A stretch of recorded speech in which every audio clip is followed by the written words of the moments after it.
प्रवर्तन निदेशालय ने कांग्रेस सांसद प्रियंका गांधी वाड्रा के पति और व्यवसायी रॉबर्ट वाड्रा के खिलाफ मनी लॉन्ड्रिंग के एक मामले में आरोप पत्र दायर कर दिया है। इसमें कई अन्य व्यक्ति और कंपनियों के नाम भी शामिल है। जानकारी के मुताबिक ईडी ने शिकोहपुर भूमि सौदा मामले में रॉबर्ट वाड्रा के खिलाफ एक पूरक अभियोजन शिकायत दायर की है। मामला सितंबर 2018 का है, जब सोनिया गांधी के दामाद रॉबर्ट वाड्रा हरियाणा के तत्कालीन मुख्यमंत्री Bhupendra Singh Hooda, real estate company DLF और एक प्रॉपर्टी डीलर के खिलाफ एफआईआर दर्ज की गई थी। एफआईआर में भ्रष्टाचार, जालसाजी और धोखाधड़ी सहित अन्य आरोप लगाए गए हैं। क्या है मामला?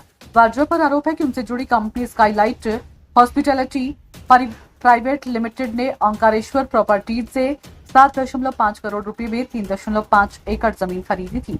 इस सौदे का म्यूटेशन भी असामान्य तरीके से कर दिया गया।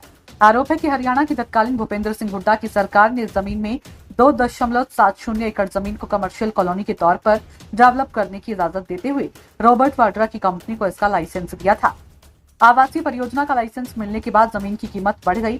बाद में वाड्रा से जुड़ी कंपनी ने ये जमीन डीएलएफ को 58 करोड़ में बेच दी। आगे चलकर हुड्डा सरकार ने आवासीय परियोजना का लाइसेंस डीएलएफ को ट्रांसफर कर दिया। आरोप है कि इस पूरी डील में कई अनियमितताएं की गई। हरियाणा पुलिस ने 2018 में इस सौदे से जुड़े मामले में केस दर्ज किया। आगे चलकर ईडी ने भी इस मामले में केस दर्ज कर जांच शुरू की है। रॉबर्ट वाड्रा से जुड़े इस मामले का खुलासा कैसे हुआ? रॉबर्ट वाड्रा से जुड़े इस मामले में हुई कथित गड़बड़ी का खुलासा आईएएस अशोक खेमका ने किया था। इसके बाद वे सुर्खियों में आ गए थे। बीते एक दशक से रॉबर्ट वाड्रा के खिलाफ लगे आरोपों का इस्तेमाल विपक्षी पार्टियों ने अलग अलग चुनावों में कांग्रेस पर आरोप साधने के लिए किया है। इस मामले में और किन किन लोगों पर आरोप लगे? दिसंबर 2023 में ईडी ने इस मामले में यूएई स्थित व्यवसायी सीसी थम्पी और ब्रिटेन के हथियार डीलर संजय भंडारी के रिश्तेदार सुमित चड्ढा के खिलाफ चार्जशीट दाखिल की थी। चार्जशीट में वाड्रा और उनकी पत्नी प्रियंका गांधी का नाम आरोपी के तौर पर नहीं है, लेकिन उनकी भूमि खरीद बिक्री का विवरण शामिल है। मामले से रॉबर्ट वाड्रा और प्रियंका गांधी का नाम कैसे जुड़ा?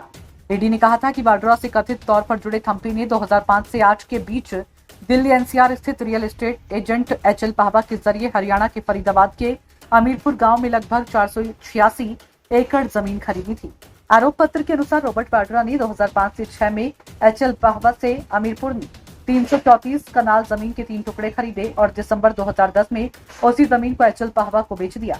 ईडी के अनुसार रॉबर्ट वाड्रा की पत्नी प्रियंका गांधी वाड्रा ने भी अप्रैल 2006 में एचएल पाहवा से हरियाणा के फरीदाबाद जिले के अमीरपुर गांव में 40 कनाल कृषि भूमि खरीदी और फरवरी 2010 में उसी जमीन को एचएल पाहवा को बेच दिया। ब्यूरो रिपोर्ट, नई दिल्ली।